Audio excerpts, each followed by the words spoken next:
Well, we're going to open Hosea chapter 1 today. But before we do,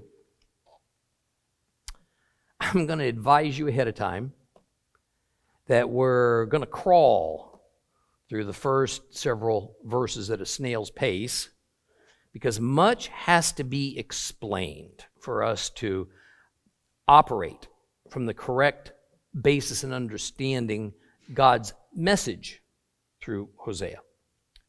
Now, it's not going to be like this throughout our entire study. So let's begin with summing up what we learned last week about the man, Hosea, about the circumstances, about the conditions of his time that led Jehovah to use this prophet in the way that he did. Well, Hosea lived and prophesied in the 700s BC. And at this time, the former unified nation of Israel under Kings David and Solomon had long ago become split into two separate kingdoms due to a bloody civil war. One kingdom was called Israel, also known as Ephraim. The other was called Judah. The kingdom called Israel occupied the northern tribal territories, and so among Bible commentators garnered the designation as the northern kingdom. The kingdom of Judah is known as the southern kingdom. So now the northern kingdom consisted of 10 tribes of Israel, with Ephraim as the largest and the most powerful. The southern kingdom consisted of 2 tribes, with the tribe of Judah as the dominant one. Hosea resided in and he prophesied about the northern kingdom. Now, when Hosea first began to prophesy, it was late in the reign of King Jeroboam II. And during Jeroboam's reign, Israel was prosperous. It lived peaceably with its Gentile neighbors. And this geopolitical situation was due to Jeroboam's propensity to make treaties with the nations surrounding him and encouraging social and religious syncretism of his people with theirs. Now, syncretism, that's a fancy word, and it means to combine 2 elements of 2 or more dissimilar things to arrive at a condition that is noticeably different and less pure than before the combining began. So religiously speaking, Israel maintained some elements of their ancient Hebrew faith, but also added elements of other nearby religious systems. And since nearly all of the surrounding nations worshipped Baal in one form or another, Israel began to do the same. Now, they kept Jehovah as their own national God, but many elements of the local pagan religious systems were willingly added to their religious practices, including various gods and goddesses. Now, societally, Israel did the same. Intermarriage was encouraged, social customs adopted. In the name of economic well-being, tolerance, and security, Israel ruined their relationship with Jehovah, their God. Well, after Jeroboam's death, ending his family dynasty that had begun a century earlier with King Jehu, Zechariah took the throne. He was murdered in a few months. And 5 more kings ruled over Israel after him, each one murdered in succession. This all happened over the relatively short time of 30 years. So upon Jeroboam's death, the northern kingdom began a steady decline into chaos, a weakening economy, and more pressure from the superpower of the region, Assyria. Hosea witnessed it all. Israel's enviable pinnacle, their steep decline, and then finally this deep valley of despair. He prophesied over a period of about 35 years. And because Hosea prophesied over such an extended period of time, then we see chapters of Ephraim Israel's history played out in chronological order that reflects these different realities that came at various stages of Israel's decline. Now, we spent considerable time last week discussing just what exactly a prophet was according to biblical history. And we discovered that one cannot put the duties or the job description of a prophet into a nice, neat form. It changed. It evolved over the centuries from the time of the first person that was called prophet in the Bible. That was Abraham. Now, we're not going to review it all, but I will mention that of the prophets that came before Hosea, the one most similar to him has to be Elijah. The similarity is that both Elijah and Hosea prophesied that God's wrath was coming. And the religious situation for both involved a battle against Baal worship. Even so, Hosea is classified a little different from Elijah in that Hosea belonged to a new breed called the writing prophets. That is, they or some scribe recorded and handed down their prophecies in written form. And those written forms became books of the Bible named for that particular prophet. The writing prophets are divided into two subcategories called minor and major prophets, with Hosea being classified as among the minor prophets. Now, minor is just Latin. It means less or fewer. And it doesn't apply to their status. It doesn't apply to the importance of them or their message, but rather it only reflects the length or the brevity of their writings. Hosea is kind of the cutoff point of the minor prophets. That is, his writings are the longest among those classified as minor. So in brief, Hosea prophesied the end of the northern kingdom and then their expulsion from the promised land as God's punishment for their grave sins of idolatry and unfaithfulness. And at the moment of their expulsion, it did not include the southern kingdom of Judah. Judah's punishment in exile would come about 130 years later. Now, as God tends to do, he would use another nation to bring about his wrath upon his chosen people. That nation would be Assyria. Now, I want you to notice something that we touched on last time. Regardless of their personal righteousness before God, that is, individual by individual, the entire population of Israel would be judged and therefore affected as a single entity. This punishment would be a corporate punishment. It would be enacted upon the whole of the population. No one would be spared, just because he or she might be, in God's eyes, righteous.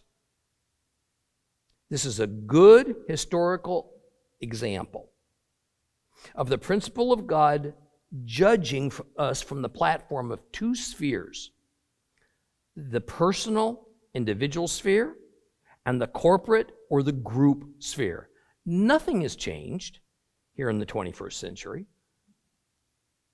If today God determined to pour out his wrath on the USA as a whole, or the UK, or Australia, or South America, or South Africa, or Brazil, or China, or wherever it is you might live,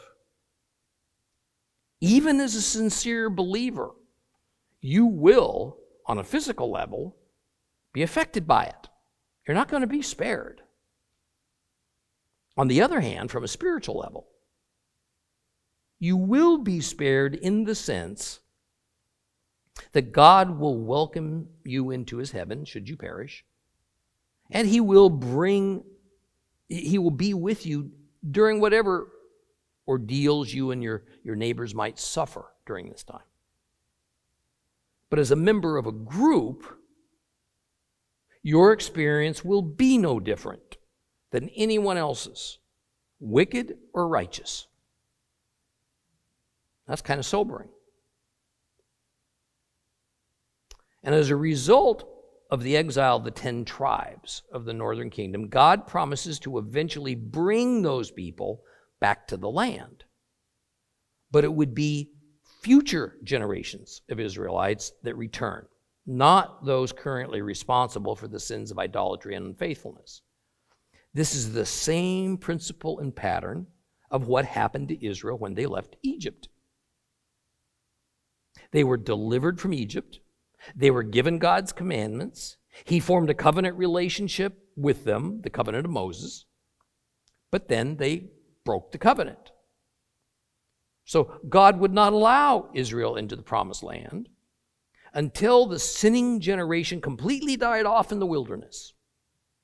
And the next generation of Israel was born and brought to adulthood. Now, the reality is that until fairly recently, 21st century, Ephraim Israel did not begin its return to the promised land. And now they are coming in increasing numbers and with a remembrance of their ancient tribal affiliations. So the weight from the punishment of their Assyrian exile to their return to the land has been 2,700 years. Well, in 745 BC, Tiglath-Pileser III became the king of Assyria, and he had empire building in mind. And this ambitious ruler began gobbling up the few remaining independent nations that surrounded him, and then finally set his sights on the northern kingdom, Israel. And since tribute, taxes, and wealth, that was always at the core of the reason that aggressive kings attacked other nations.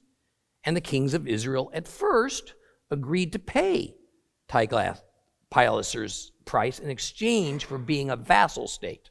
This meant that Israel was granted permission to keep their own Israelite king and government, but those kings had a king above him, the king of Assyria. Well, a headstrong young man killed Israel's sitting king and began an anti-Assyria movement. His name was Pekah. Now, King Pekah rallied Ephraim Israel to resist paying taxes to Assyria. And this signaled the beginning of the end. Pekah was then murdered. He was replaced by Hosea ben Elah. He immediately reinstituted paying tribute to Assyria, so Assyria relented. Some years later, Tiglath-Pileser was succeeded by Shalmaneser V. King Hosea saw this as a moment of Assyrian weakness, so he approached Egypt to see if they'd be an ally with him against Assyria. He also stopped paying tribute. Shalmaneser attacked Israel because of this attempted alliance and their rebellion against paying taxes. Eventually, in 723 BC, Assyria captured Israel's capital, Samaria. Well, that was the end of Ephraim Israel as a nation. This king Hosea, or Hosea I'm speaking of, by the way, was not the prophet Hosea. Now, the prophet Hosea stopped his prophesying shortly before the fall of Samaria. There is nothing in his book about that final battle or even the first wave or two of Assyrian attacks upon Israel that would lead to its fall. The belief among the traditions of Judaism is that Hosea escaped to the still independent southern kingdom of Judah before these final battles, where Hosea then completed all of his writings. Now, while that's speculation, it's also the most plausible, most likely scenario. So the fall of Israel and then their exile has led to the famous 10 lost tribes of Israel legend that we've all heard about. And as it turns out, they're not so lost after all. So, now, with that background, let's open the book of Hosea. Open your Bibles to Hosea chapter 1. We shall read it all. Hosea chapter 1. Short little chapter. Go there with me, please.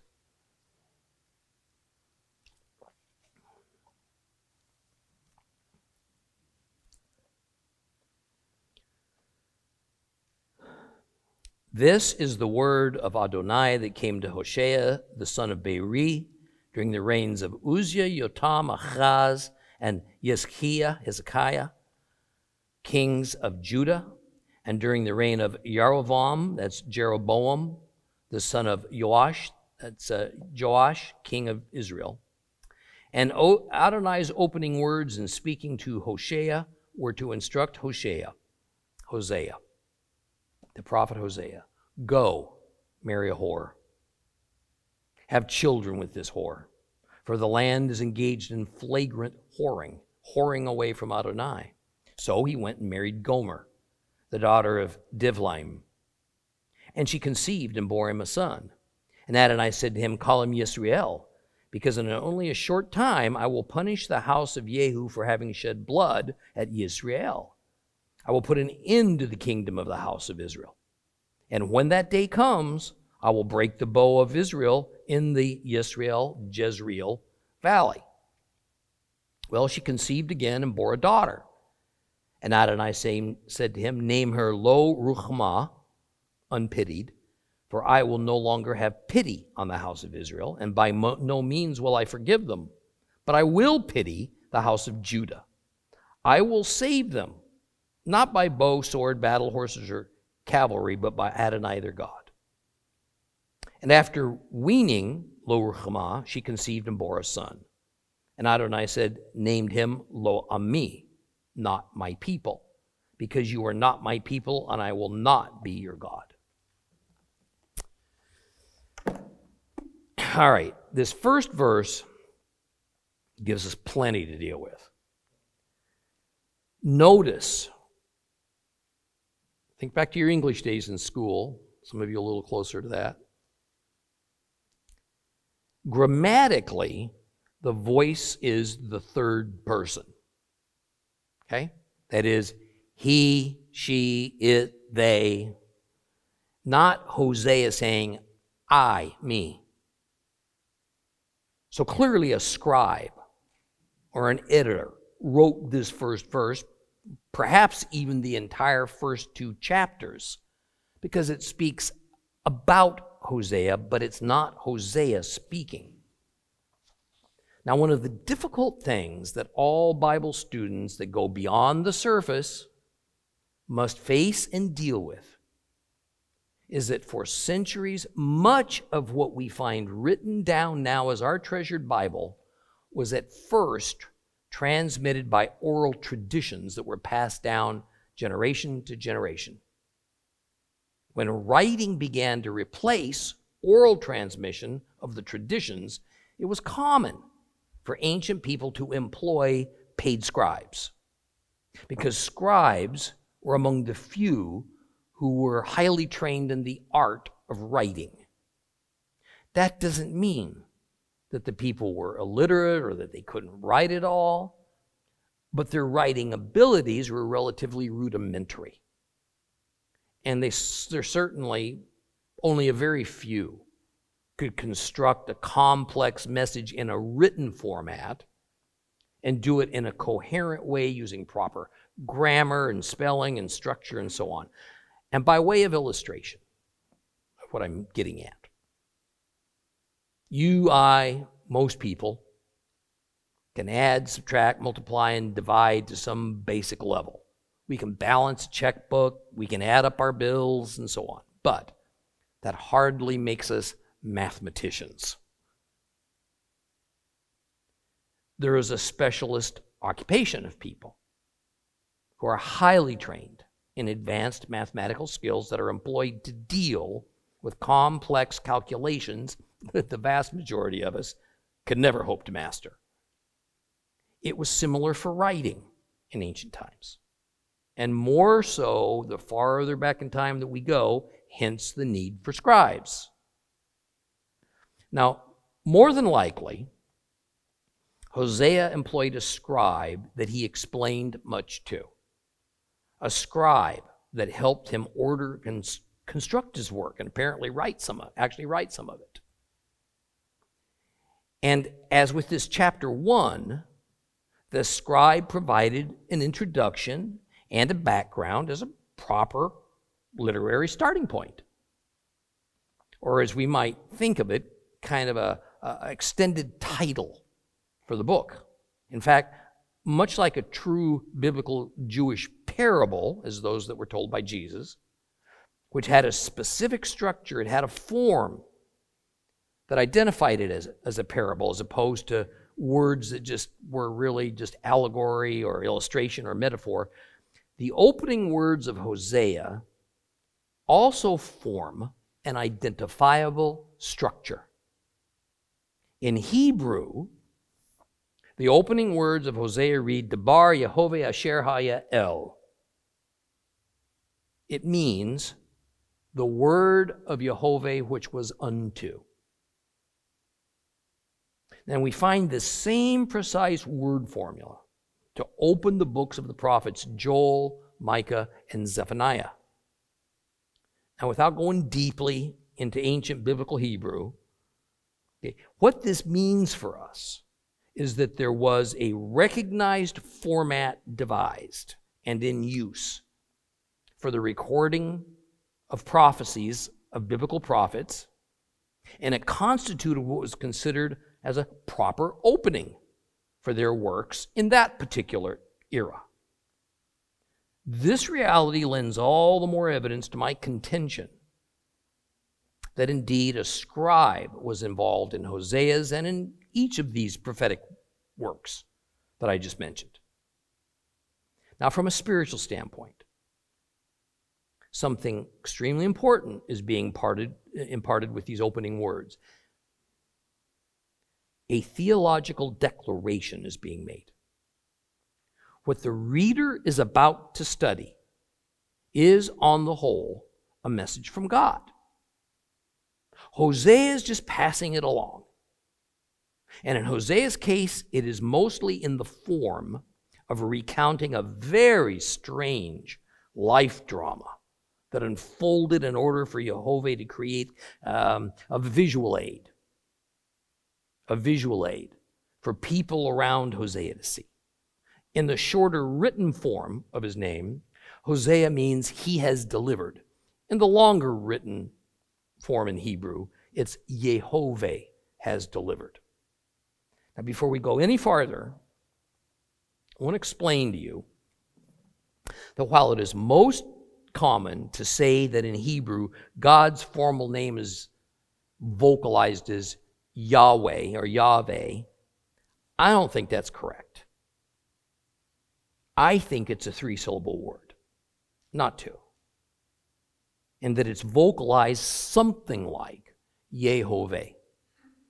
The vowel sounds could be slightly different because the ancient Hebrew didn't use vowels in their alphabet, so some guesswork's involved.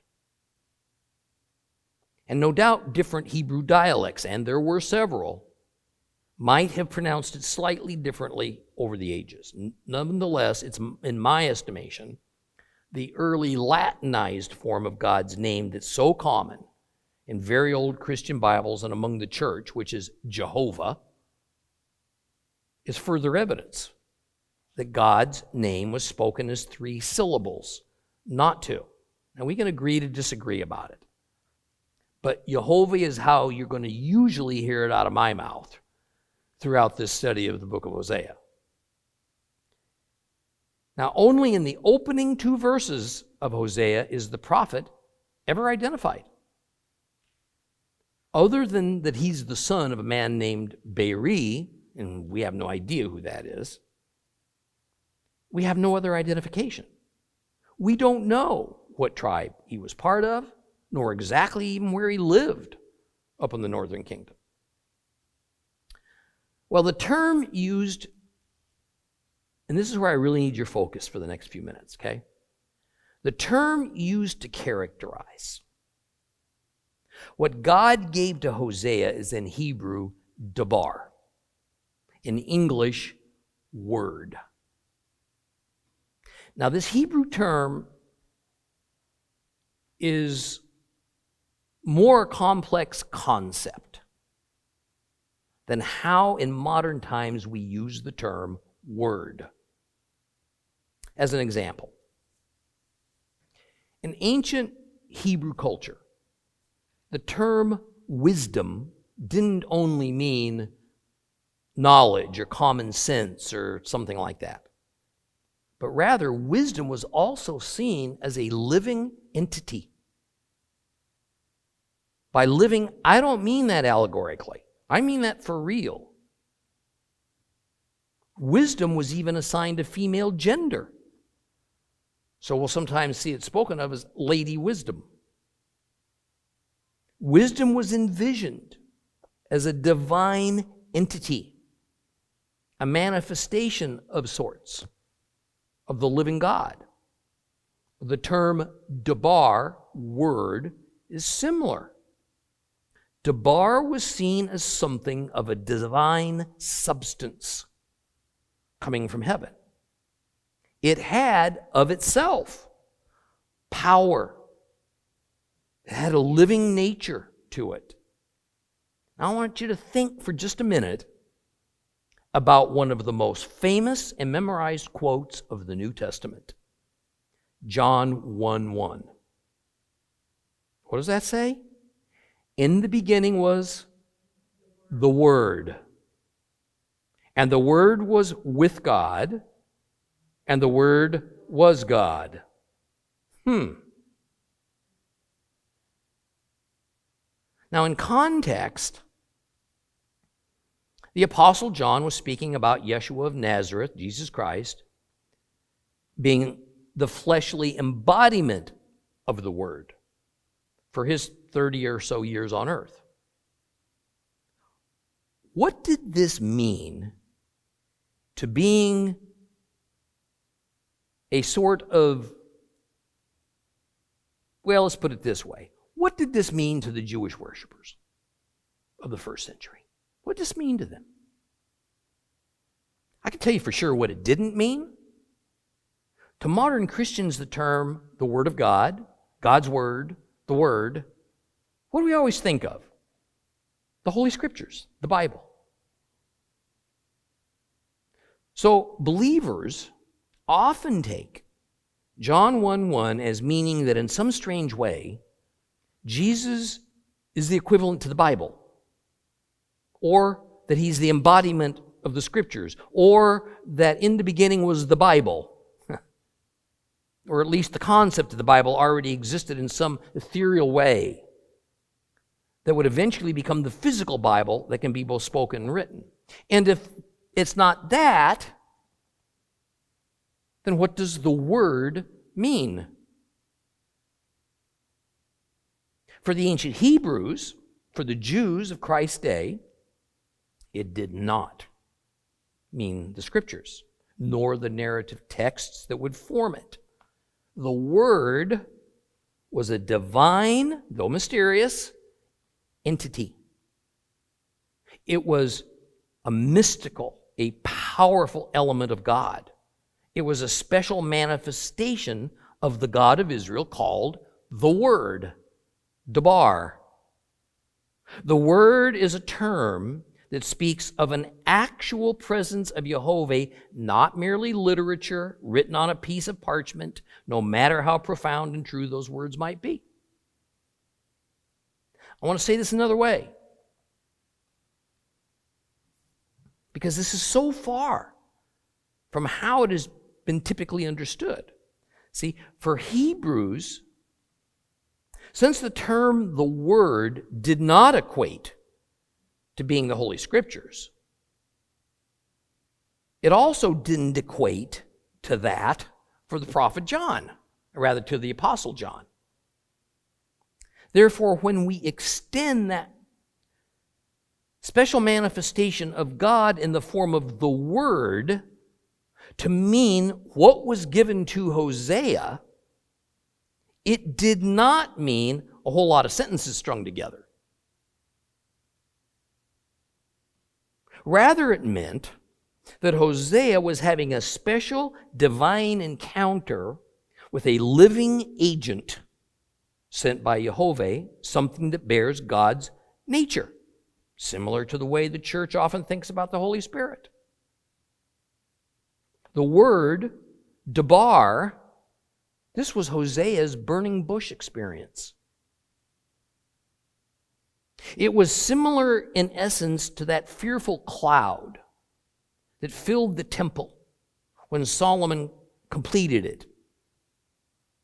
And it was consecrated into use as a declaration that God found it acceptable. In Christian Trinity doctrine language, one could say that the ancients, right up through Yeshua's day, thought of the Word as a person of God. Same way Christians speak of the Father, the Son, and the Holy Spirit as persons in an attempt to describe and contemplate the unknowable substance of Jehovah. So it is with that kind of enormous gravitas and awe that those opening words of Hosea speak. He was being visited by God in the form of the Word. Another revelation for us is that we are to understand that the Word came to Hosea at a specific time, at a specific place. It's a historical marker in time that this encounter is recorded and that Israel especially could relate to then and for centuries afterward. It is also fascinating that the list of kings this prophet of the northern kingdom gave us is actually a list of kings of the southern kingdom. Hosea was in no way cut off from the world around him or from having intimate knowledge of what was going on with the Hebrew sister kingdom of Judah. The only king of the north that Hosea mentions is Jeroboam II.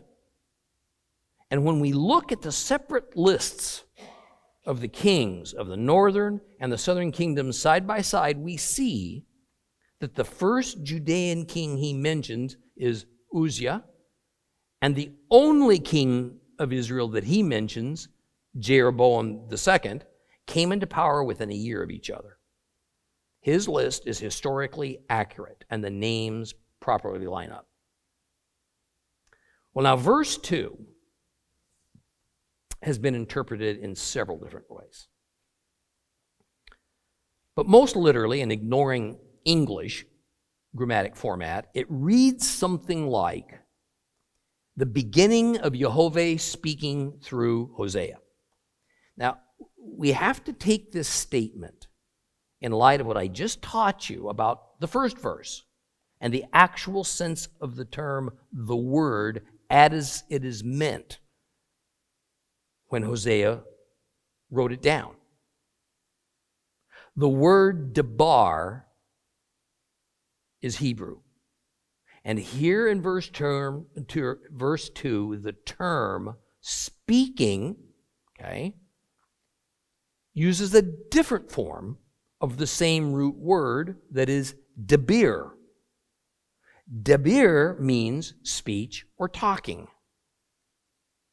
So the particular manifestation of God's presence involved in this venture between God and Hosea is called the Word. And the work of the Word is to impart speech. Jehovah's message to Hosea. So what Hosea receives is speech. And he receives it from a divine entity called the Word. It's not a dream, it's not a vision. It's audible speech in some form. Perhaps he hears it. Perhaps it forms his thoughts inside of his mind. Don't know. Now the scribe says that the first few words that the Word imparted to Hosea was just the beginning of all he would eventually be told, and it would continue for some undefined amount of time. Now, if Hosea had a calendar on his wall and wore a wristwatch, he could have circled a day and recorded a time when this entire episode began. One can only imagine what Hosea was thinking when it started. I mean, did he immediately understand what was happening to him? Was he just a regular guy with an occupation or a trade craft, and suddenly God's talking to him? Had he been a prophet for some years before this startling event? I mean, can you imagine this happening in our time to yourselves? Would you and others around you perhaps question your sanity? See, in our modern times, no doubt few would ever believe they were hearing directly from God in the way Hosea was, and even fewer would dare to speak of it to others. Because in the modern world that has been so infected by the atheistic European Enlightenment philosophy of the 18th century, anything mystical is usually dismissed as someone's fruitful imagination. But in Hosea's day, it would have been easier for him to accept it, and for those to whom he took God's message to believe it happened. So, if you wonder why prophets like Hosea don't seem to exist in our time or even in the last few centuries, maybe this is exactly the reason. The more sophisticated we get, the less we accept the mysterious, because it's dubbed not scientific. This, therefore, necessarily limits what God can tell us, and it limits whom will listen. Well, the opening words of verse 2 were not so much information as instruction. The instruction is yet another controversial one that is less about how to translate the Hebrew to English and more about how to understand what it means to impart to us. Verse 2 says, "Go marry a whore and have children with this whore, for the land is engaged in flagrant whoring away from Adonai." Now, look, if you have particularly delicate ears, Hosea is going to be a real challenge for you. Sexual references and sexual relations are front and center. No punches are pulled. Just remember that what you're reading and hearing is from God. It's not from a Hollywood scriptwriter. It's tough. It's harsh. And man, it's indelicate. But it's how it was. So we're going to plow through it and not wince too much. Now, the immediate question that is fiercely debated by Bible scholars is this: did God really tell Hosea to go marry a whore? To literally search for a prostitute to marry her? The Hebrew word that is most often translated as whore, harlot, prostitute is zonah. Zonah. In the Old Testament, we find a few mentions of Israelites as prostitutes or committing prostitution. And this is more often, catch this, it's more often an expression or a metaphor, not meant literally. It is meant to accuse and indicate how immoral and unfaithful certain Israelites, or even Israel as a whole, is behaving towards God. In this sense, zonah, whore, is a metaphor to describe the unfaithful. Now, let's take a little detour to discuss this.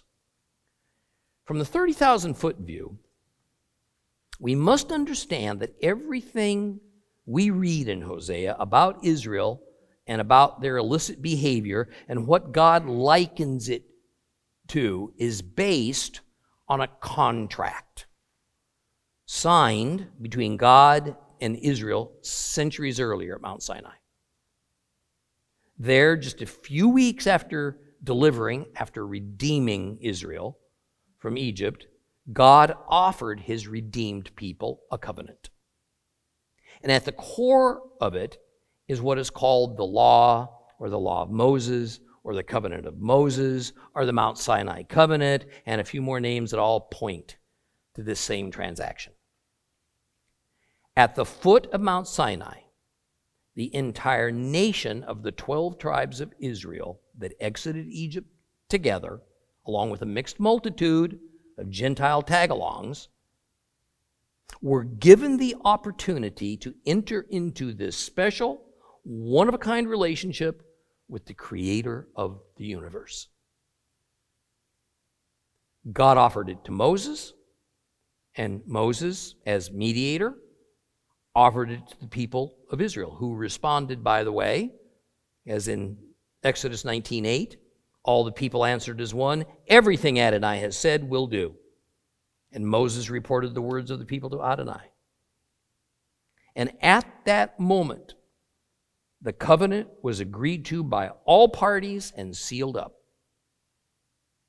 The covenant of Moses is much like a marriage contract, mainly because it is the joining of two parties together in a close and exclusive relationship.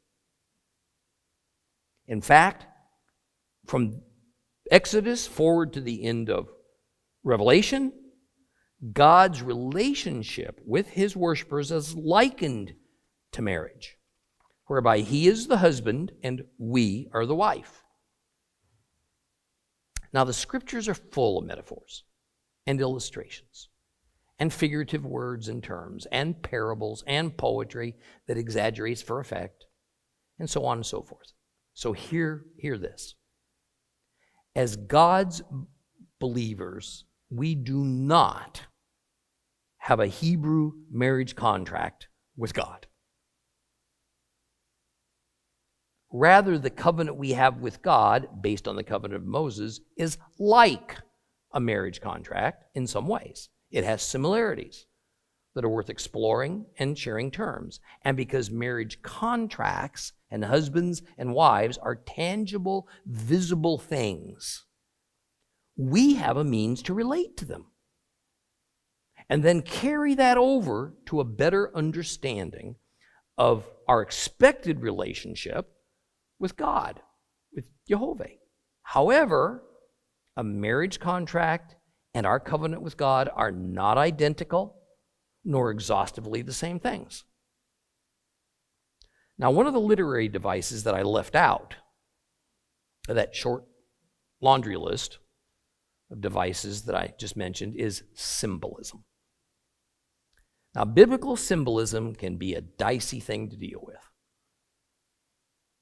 Some things in the Bible are deemed symbolic only because they're just too difficult to deal with if they're taken literally. Other things that are intended as symbolic are instead taken literally, and from that supposed literalness, all kinds of strange doctrines are created. How do we tell which is which? Well, there's no clear-cut answer. It can be subjective, and symbolism can usually only be identified by its context. However, the necessary context that is invariably passed over, and this causes us the greatest difficulties in interpretation, is the historical Jewish and Hebrew context, religious and cultural, that explains what certain words, certain actions meant to the people that were alive in the eras when it was spoken and written. This is all the more challenging to approach because the totality of the Bible was written over a span of around 1,500 years. Hebrew society changed massively and continually during that long span of centuries. Even the Hebrew language evolved, and so did the use and meaning of certain words. Even the expressions were born, only to die off later. Idioms were created. Over time, their meanings might have gotten lost.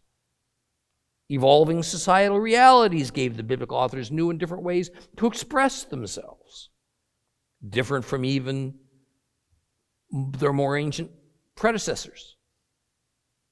The Bible, in original language and form, is given to us in the everyday language and background of the people who were alive at the time. Those who spoke those thoughts, those who wrote them down, did not do so with the thought of far future eras and a planet full of people practicing hundreds of future cultures. Therefore, it's up to us to research, to dig, to study just what those inspired words meant to the people who uttered them and those who first heard them. And then we apply the spirit and the intent of it to the 21st century, or even beyond, should God tarry, and to our particular culture, or whatever culture that might be. So with that understanding, here's the bottom line.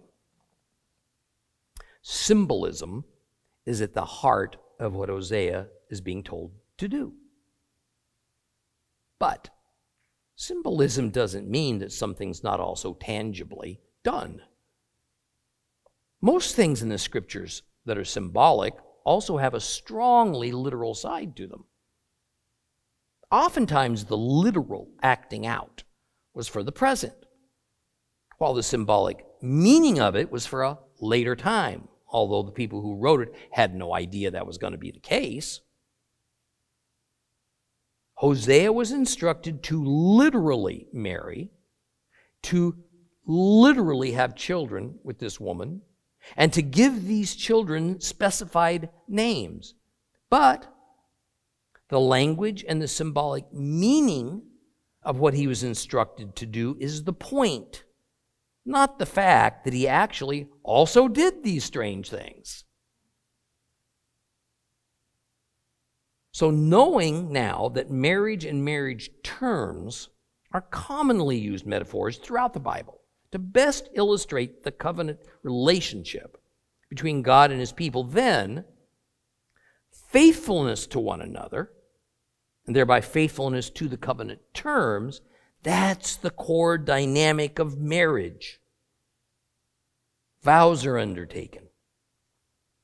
Just as Israel vowed at Mount Sinai before the Creator to do all that he said to do, meaning all that the law of Moses instructed. Obligations are set down, blessings for complying with the terms, curses for breaking the terms. The parties are not necessarily equal in standing or placed in equivalent roles. Marriage is a strong bond with actual legal standing in every society on earth or in history. Thus, we can call this legal bond of human-to-human marriage a covenant between a man and a wife, male to female. Commitment and exclusivity. These are the foundation stones of marriage. Prostitution, that's the very opposite. Prostitution is no commitment. Prostitution is immoral promiscuousness. It involves nothing one could call a relationship. But should prostitution occur within a marriage, then it means that unfaithfulness is entered in and the bond is weakened or it's broken. A female prostitute, and that's really usually all the Bible envisions because that's just how it was in those times. A zonah was the definition of false-hearted and untrustworthy. She bore no loyalty to anyone, and for a price was willing to share her affections with everyone. Most of the time in the Old Testament that we run across the term zonah, it is meant metaphorically, not literally. But sometimes it is literal. It is with this symbolic and metaphorical meaning of zonah, whore, that we need to understand what Hosea was told to do and what the symbolism of the term prostitute was meant to communicate. The last words of verse 2 confirms this understanding that I'm asking you to accept about the book of Hosea as a whole. Because at the end of verse 2 it says, because the land is engaged in flagrant whoring away from Adonai. There it is. So we have it. Hosea marrying a prostituting woman is to be symbolically equated to what Ephraim Israel as a corporate community has been doing in their relationship with Adonai, with God. The northern kingdom as a whole is, in God's eyes, behaving as an unfaithful wife to him. A wife who has entered herself into prostitution. They have broken the covenant. So now the question comes.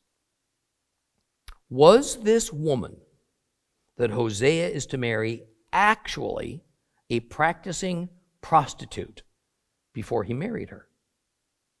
Or might not only she had been a prostitute, but continued in her profession even after they were married?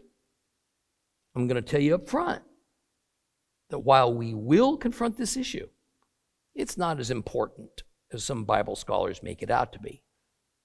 No matter which scenario this might have been, doesn't have any real effect on the meaning or the direction of God's message to Hosea, and Hosea's then to Israel. And that's the subject we'll open up with next time. Okay? Help support God's people by purchasing items made by them, merchandise with a meaning, products with a purpose. HolyLandMarketplace.com. For more teachings, visit, support, or donate at TorahClass.com. Join with us in worship and enjoy God's Word at Seed of Abraham Fellowship.